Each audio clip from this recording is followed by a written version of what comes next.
लोकसभा के नेता प्रतिपक्ष और कांग्रेस लीडर राहुल गांधी फिलहाल 3 दिन के यूएसए के दौरे पर हैं, जहां वो अलग अलग कार्यक्रमों में जाकर स्टूडेंट से मुलाकात कर रहे हैं। इस दौरान कांग्रेस नेता एनडीए सरकार और आरएसएस पर लगातार हमलावर हैं।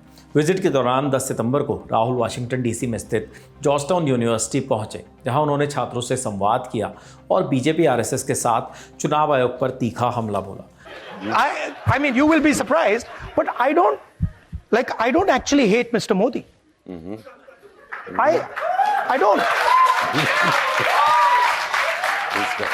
I get up in the morning and okay, he's got a point of view, fine. I don't agree with his point of view, but I don't hate him.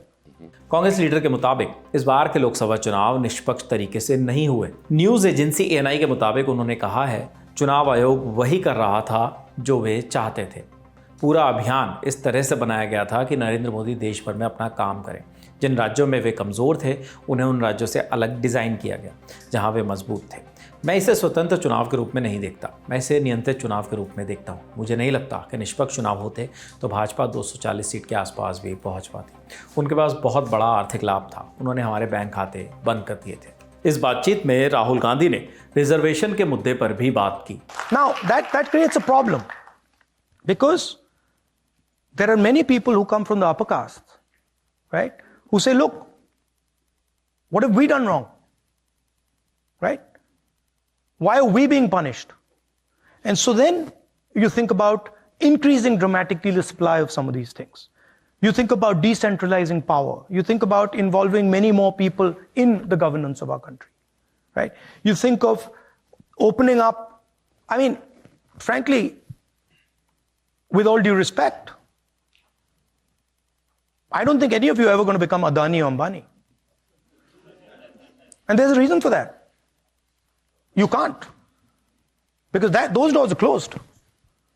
So, the answer to people in the general caste is you open those doors. Rahul ने आरोप लगाया कि बड़े बड़े संस्थानों पर RSS ने कब्जा कर लिया है। उन्होंने ये भी कहा, चुनाव से पहले हम इस बात पर जोर देते रहे कि संस्थाओं पर कब्जा कर लिया है। एजुकेशन सिस्टम पर आरएसएस का कब्जा है, मीडिया और जांच एजेंसियों पर उनका कब्जा है। हम ये कहते रहे, लेकिन लोगों को ये समझ में नहीं आ रहा था। इसके बाद मैंने संविधान को सामने रखना शुरू किया और मैंने जो कुछ भी कहा वह अचानक से फट पड़ा। गरीबों ने समझ लिया कि संविधान की रक्षा करने वालों और इसे नष्ट करने वालों के बीच की लड़ाई है। जाति जनगणना का मुद्दा भी बड़ा हो गया। राहुल ने आगे ये भी कहा कि दलित ओबीसी आदिवासियों को उनका अधिकार नहीं मिल रहा है। उन्होंने कहा, भारत के दलित ओबीसी आदिवासियों को उनका हक नहीं मिल रहा है। देश के 90% आबादी वाले ओबीसी, दलित और आदिवासी इस खेल में ही नहीं है। जातिगत जनगणना ये जानने का आसान तरीका है कि निचली जातियां, पिछड़ी जातियां और दलित किस स्थिति में हैं। हम समझना चाहते हैं कि उनकी सामाजिक और वित्तीय स्थिति कैसी है। टॉप 200 बिजनेस की लिस्ट देखिए तो 90% लोगों का कहीं भी हिस्सा नहीं है। देश के सर्वोच्च न्यायालय में देखिए, वहाँ भी उनकी कोई भागीदारी नहीं। मीडिया में देखिए, वहाँ निचली जातियाँ, ओबीसी, दलित हैं ही नहीं। हम में से ज़्यादातर जाति जनगणना के विचार पर सहमत हैं। इससे पहले वर्जीनिया के हर्डन में इंडियन ओवरसीज कांग्रेस के कार्यक्रम के दौरान राहुल ने कहा, लोकसभा चुनाव के बाद अब लोगों को डर नहीं लगता, उनका डर निकल गया है। मैं बता सकता हूँ, मोदी का विचार, 56 इंच का सीना, भगवान से सीधा संबंध, ये सब अब खत्म हो गया है। ये सब अब इतिहास बन गया है। राहुल ने साथ ही कहा कि बीजेपी को समझ में नहीं आता कि ये देश सबका है, भारत एक संघ है। कांग्रेस नेता ने कहा कि बीजेपी कहती है कि ये संघ नहीं है, ये अलग है। इधर राहुल के बयानों पर अब बीजेपी भी हमलावर हो गई है। केंद्रीय मंत्री शिवराज सिंह चौहान ने राहुल गांधी पर जमकर निशाना साधा है। सुनिए उन्होंने क्या कुछ कहा। विदेश में जाके देश को बदनाम करना और देश की छवि खराब करना, ये कोई कुंठित व्यक्ति ही कर सकता है। और अब तो वो केवल सरकार पे नहीं, चुनाव आयोग पर सवाल उठा रहे हैं। अपने देश की आलोचना दूसरे देश में जाके करना, ये किसी देशभक्त का काम नहीं हो सकता। लगातार पराजय के कारण हताश, निराश और कुंठित राहुल अपनी कुंठा विदेश में जाकर निकाल रहे हैं। वो नेता प्रतिपक्ष है और नेता प्रतिपक्ष की भी जवाबदेही बनती है।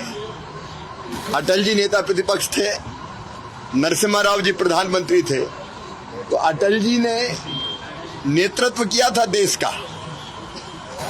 अब राहुल गांधी सिवाय देश को बदनाम करने का दूसरा काम नहीं कर रहे। निकाली उनने भारत जोड़ो यात्रा, लेकिन भारत से नहीं जुड़े, भारत की संस्कृति, जीवन मूल्य और परंपराओं से जुड़ नहीं पाए। और अब तो इलेक्शन कमीशन पर भी वो सवाल उठा रहे हैं। मैं मानता हूं कि हताश और निराश राहुल अब विदेश में रोना रो रहे हैं। इस वीडियो में फिलहाल इतना है। स्टोरी के लिए तमाम जानकारी जुटाई है हमारे साथी रविराज भारद्वाज ने।